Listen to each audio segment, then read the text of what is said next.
Praise the lord. Shrimati Charles Cowman గారి రచనల నుండి ఎడారిలో సెలయేర్లు అను గ్రంథము నుండి అనుదిన ధ్యానములు.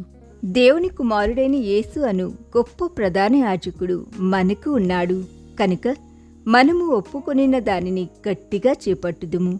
మనము కనికరింపబడి సమయోచితమైన సహాయం కొరకు కృప పొందినట్లు ధైర్యముతో కృపాసనము యొద్దకు చేరుదము. హెబ్రీయులకు రాసిన పత్రిక 4వ అధ్యాయము 14-16 వచనములు. మన ప్రార్థనలో మనకు ఆసరా యేసు ప్రభువే. మన తరపున తండ్రి దగ్గర వాదించేవాడు మన ప్రధాన యాజకుడు ఆయనే.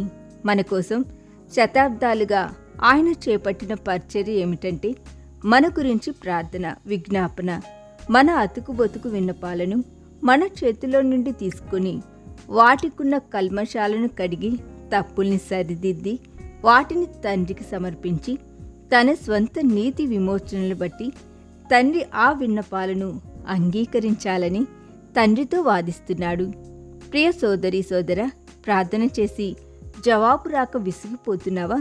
అదిగో చూడు, నీ తరపు న్యాయవాది అప్పుడే జవాబుని తండ్రి దగ్గర నుండి రాబట్టుకున్నాడు.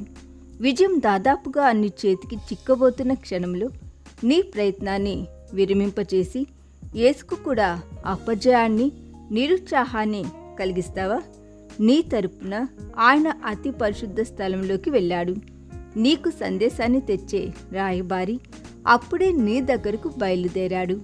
నీ కార్యం సఫలమయ్యింది అంటూ సింహాసనం నుండి వచ్చిన జవాబుని నీ నమ్మకం ప్రతిధ్వనింప చేయాలని పరిశుద్ధాత్మ ఎదురు చూస్తున్నాడు.